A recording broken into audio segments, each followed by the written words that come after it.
Hello, and welcome to the Sacred Heart Shaman podcast, where we talk about spiritual healing, shamanic wisdom, and the challenges of walking the healer's path.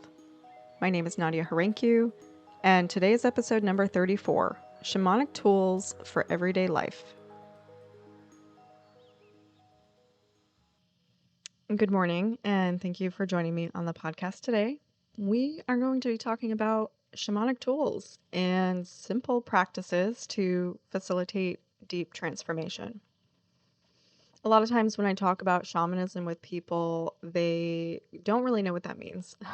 They're not really familiar with the concept, what a shaman is, the principles of shamanism, if you want to call them that. But it's actually quite simple. And we're going to talk about that today, those simple pieces to the shamanic puzzle. You do not need to be any specific kind of individual in order to bring these practices into your life, but they are foundational for living a life through the shamanic lens or with the shamanic intention or foundation. And as I've mentioned before, what this means to me is being connected to spirit at all times, having one foot here and one foot in the other world, or living in a state of ceremony. That is shamanism. So I'll tell you what inspired this episode. It's everything that I've been going through the last my whole life, 2 years, and how I've done so much dying, how there's been so much upheaval and so much chaos and death and destruction.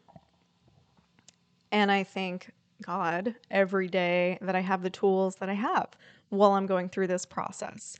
And I felt it was important to intentionally point them out as shamanic tools because they are.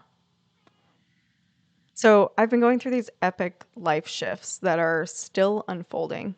I have a new way of working and living in the world, new friends, new location. Everything is unclear, which is also part of the shamanic path. There's lots of mystery, a lot of surrender, and letting the universe take control over and over and over again. And shamanic practices saved me through this. Without them, I would be completely lost. Now, when we talk about shamanic practices, I'm not talking about divination and soul retrieval and journey work and extraction and, specific ritual and ceremony. That's actually not what I'm talking about today. Those are practices we work with personally and as practitioners, but I'm talking about something a lot more simple. And so many people do not understand shamanism, and it, to be honest, is something that continually unfolds for me as well. I'm always going to deeper layers with it or deeper dimensions of it. And you don't have to be a shaman to live with these practices. You don't have to give up your religion. It's not like that. That's not what shamanism is. So it's not a religion. It's a way of viewing and experiencing the world.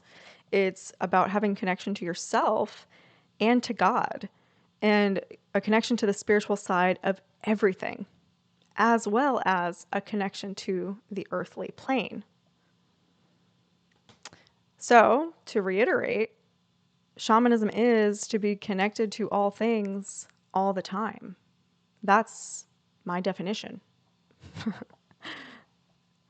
So it's a very grounded type of spirituality. It's very simple. Now, what are shamanic tools?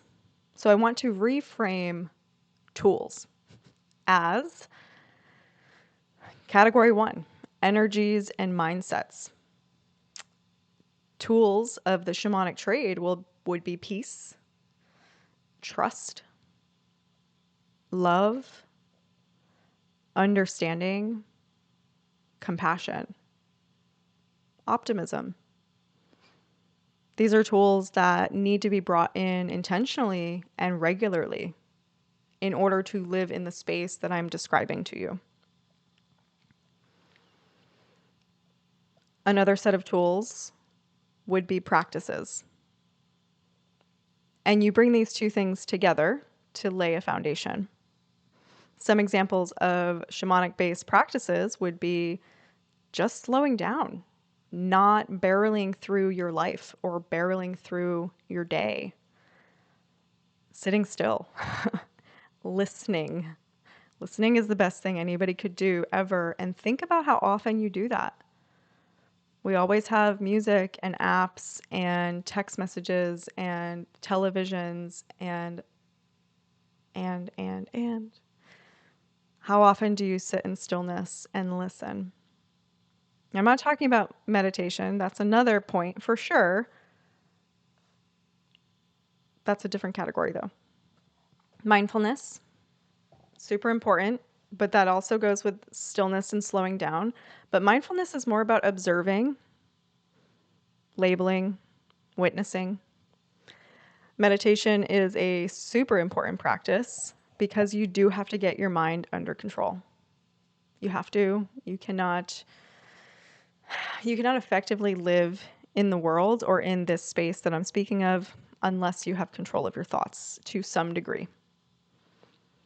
Practicing body awareness is a shamanic practice. You are in a vessel. That vessel is sacred. It talks to you. It supports you. There needs to be an ongoing connection between you and your body. Getting support is a huge part of shamanic practice. It is letting yourself be part of a community, be witnessed, be helped, allowing you to help others. Processing things fully is another important practice as a shamanic tool. And this means journaling, feeling your feelings, getting coaching, going to therapy, basically making sure that there is always movement in your wounds, in your thoughts, in your beliefs. Now, another part to this puzzle is the importance of intentionality. Why what you carry into a moment matters more than anything else, right? It doesn't matter what tool you have, your intention behind it is equally as important. And walking through life with intention is a huge part of the practice. You know, what is your intention going in with this client today, going to the grocery store, interacting with this person, eating this food, doing this practice? It's important to not do things in an automated, kind of robotic or checked out kind of way. Intention is very important. And all of this that I'm describing is what it means to live in ceremony. Literally everything is sacred. Everything. Everything is a ceremony.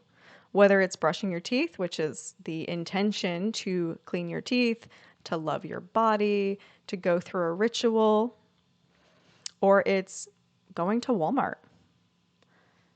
You know, do you honor every person that you are walking past, or are you frustrated with the person in front of you? They're taking up the whole aisle. They took the last box of Cheerios, whatever it is. Are you there with openness and love and the intention to honor everyone that you come across? These are big questions, and I think they're important questions to ask ourselves. It's a really amazing way to walk through life. So even down on the most simple level, you know, you can use the tools of your breath, your connection to earth, and your inner knowing, if not anything else, right? Shamanism is very simple. It's very, very basic, which is why these tools are deceptively basic. But I'm willing to bet that most people don't utilize them. They don't know how to walk in life with a sense of intention and ceremony. And like everything is sacred. Now, from a practical standpoint, how do we incorporate these things into our life? Let's talk about grounding first. So grounding would be considered another practice, and it really goes hand in hand with nervous system regulation and energy clarity or energy balancing. When I say to be grounded, it means to be fully in your body. There are things that you can do to help promote that, right? Going outside, putting your feet on the ground, stretching, Now, for the majority of people, this is not going to get you grounded. It's going to make you feel a little bit better and a little bit more in your body, but being grounded is a much deeper practice.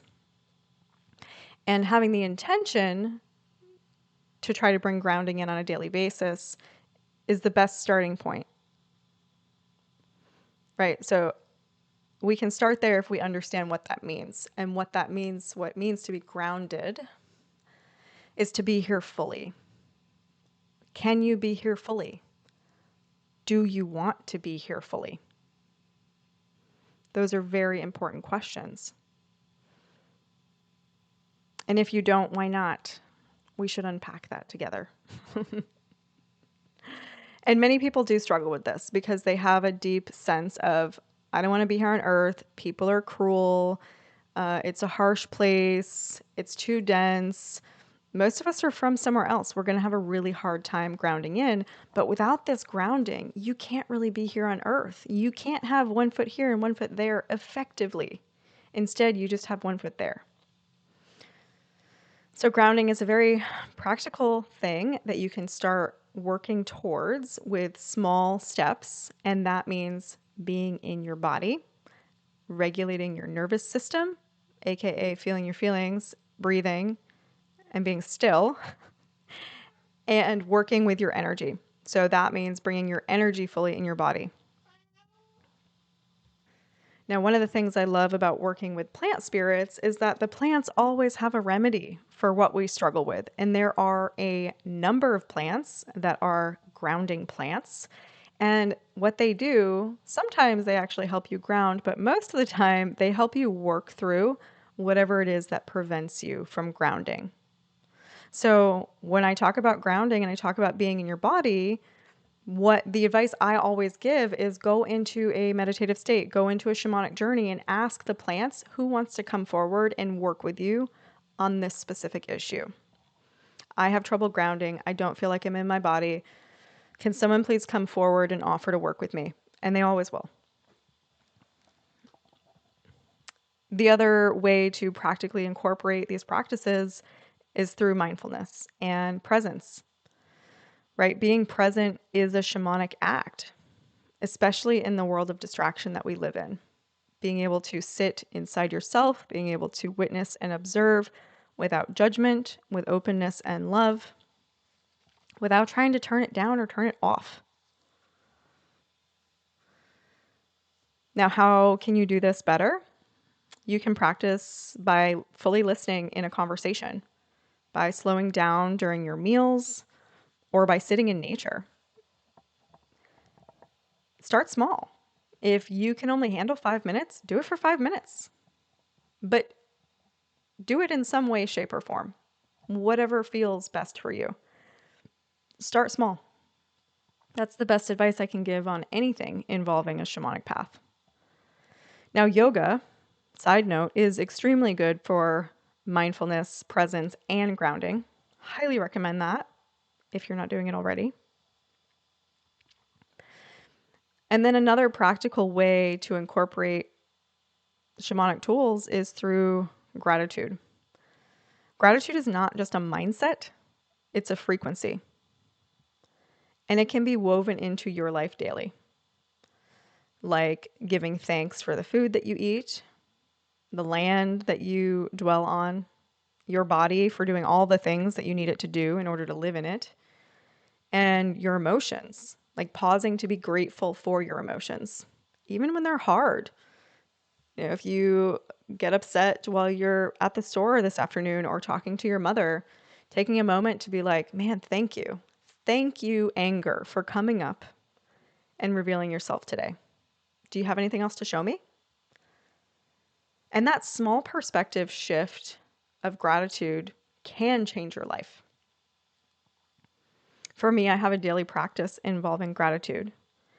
And what it does for my energy is unparalleled. And I combine it with other practices. It's one of the things that I teach my students.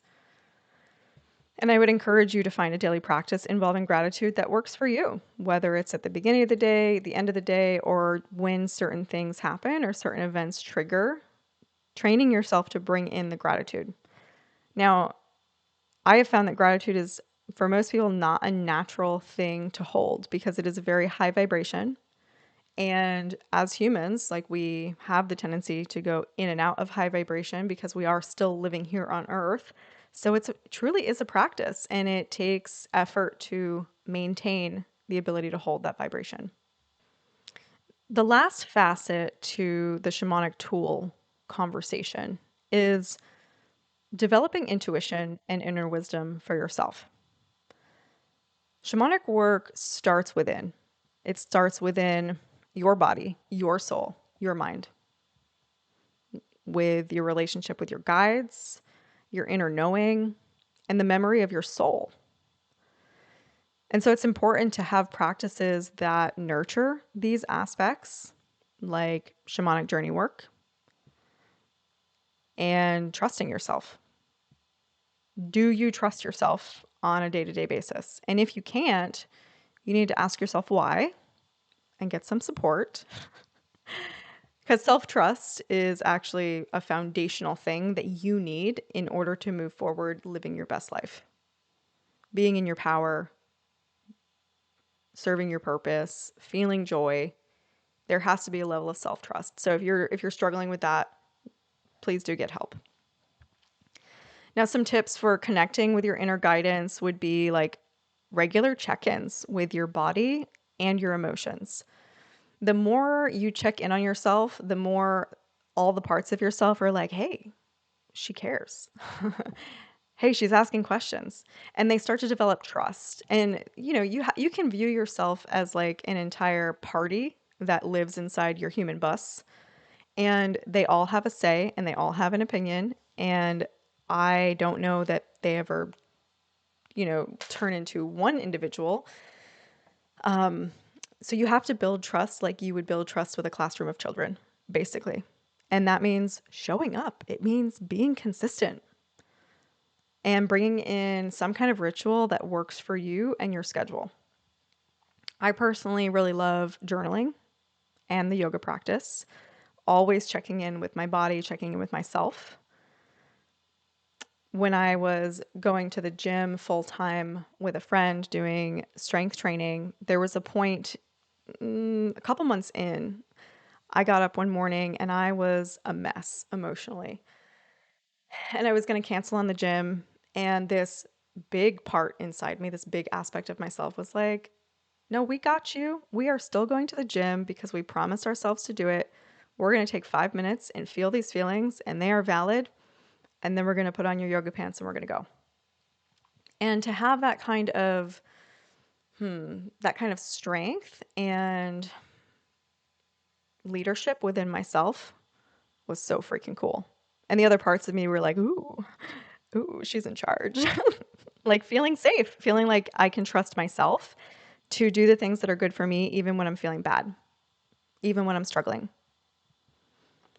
So you pick the practice that works for you to build trust with yourself, to start to connect with your inner guidance. Now, connecting with your outer guidance / inner guidance is also important because it looks a little bit different, like working with a divination tool, working with oracle or tarot cards every day is a great way to build your relationship with the divine. It's one of my favorite things. I recommend it to literally everybody. So whatever practice feels good to you, to start opening that door between you and the other side is also an amazing way to develop your intuition and the wisdom from within, because it will often validate what you're already feeling or picking up on. And then you can also ask nature for messages or omens. Ask for confirmation. Ask the angels. Pray. Whatever it is that feels accessible to you. Now, for me, how do I do this in my life? First of all, I keep track, because even despite my gifts and my general awesomeness, I often doubt myself. And that has gotten better over the years. It gets better every day. But I still have moments, and I need to go back and say, no, remember, you were right about this, and you saw this coming, and this was confirmed for you.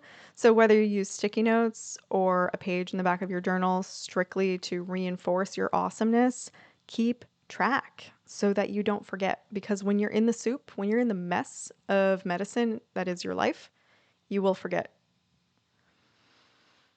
I do a lot of blind faith jumping.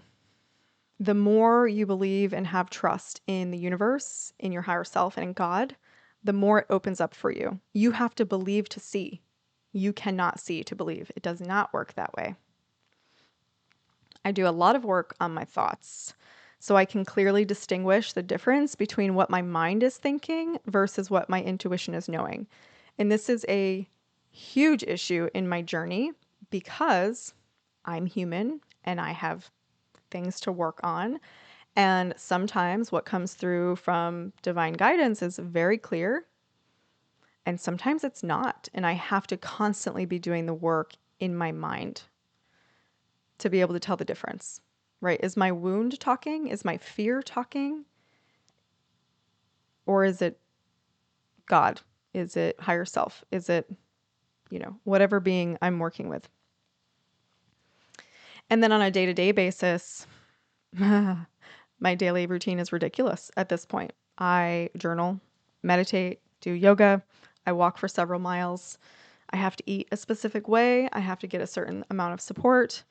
Routine is the key for foundation in a shamanic practice, in a shamanic life. Like, you have to have a stellar routine, and that is about the masculine side, the masculine part of you, the inner masculine, whatever you want to call it. Structure, foundation. It's essential. Now, what do you do when life feels like chaos? Because on the spiritual path, that happens a lot. For the most part, chaos is good. It means things are being torn down and reassembled. It's awesome. It's death. Death is needed to have rebirth. But if you're always in chaos, you may want to seek an outside perspective to make sure you aren't putting yourself there to avoid building a foundation. Sometimes we create our own chaos. We got to make sure that's not happening. But in general, chaos is good and normal and will continue to happen, whether you like it or not. So in the moments of overwhelm, in the moments of chaos, my routine is what saves me. So with the consistency that I am describing, it means that many parts of me learn that I can depend on me, that I can depend on the structure that I've put into place. And that happens through time and consistency, and trust just continues to build from there. Additionally, when things are absolutely insane, you do what you can do. If you only have 30 seconds, you take the 30 seconds and you don't judge yourself for it. You demonstrate gratitude for the 30 seconds. So the rituals and the practices that I describe, my own, this is hours every day that I have to take in order to keep myself feeling good and feeling strong and feeling aligned. And some days I don't have hours for whatever reason. Some days we have chaos. This last week, my mom broke her leg. My dad was in the hospital for sepsis. It was absolute chaos, and I didn't have any time. And even if I did have time, I felt so much chaos energy inside me and around me. I just couldn't. I can't meditate right now. I need to go make my mom breakfast. I need to take the dog out. I need to do this or this. And I would give myself 30 seconds, 60 seconds. You take it where you can and you don't judge. And that really fosters a more open, compassionate, understanding environment, which again is great for all the parts of you that need to depend on you. And it's all those parts collectively that builds self-trust, that eliminates doubt. So in small, consistent moments, that is what matters more than elaborate ceremonies, than elaborate practices, elaborate retreats. It's the small things. They build until eventually you have a practice that supports you in all the ways you want it to support you. So I would challenge you to try one of these practices that I'm mentioning today that you haven't done before or you haven't done consistently, and bring it back in and see how it feels. Or maybe a perspective that I offered. Every time you go to the grocery store, you're going to really look at every person you see and love them, not judge them, honor them. whatever it is. Now, in terms of resources, my favorites, Yoga with Adriene. I love Yoga with Adriene. Even when I get kind of advanced level with my yoga, I still enjoy her practices because they are light, they are soft, and my body loves them. I will do it if I know that yoga this morning is only going to be 15 minutes long. Amen. I'm not always up for an hour. In fact, I'm usually not up for an hour. And so I like the light, fluffy yoga. Yoga with Adriene on YouTube is free. I also love Insight Timer. Amazing free meditations. So much is on there. And I recommend looking up whatever it is that you're working through right now. Right? So right now I'm working on forgiveness and abundance. And so the meditation work that I do is through guided meditations involving forgiveness and abundance. And I pick the ones that I love and that resonate, and I tuck them away in a folder so that I can revisit them later. So I'm building myself a resource library that I can come back to again and again, depending on what's going on for me. This is important. And the final thing is my courses. So Sacred Heart Medicine, I do have courses online, learning how to talk to your spirit guides, learning how to unravel core beliefs. I have a soul retrieval course, and then I have a live course coming up in May. That's going to be kind of a pilot launch. I'm sure it will be back again in a couple months, and probably longer and bigger and better. So those are my favorite resources. I thank you guys for joining me on the podcast today. Would love to hear back if any of this resonated with you, or if you have thoughts, shoot me an email. Reach out. Thank you, and have a wonderful rest of your day.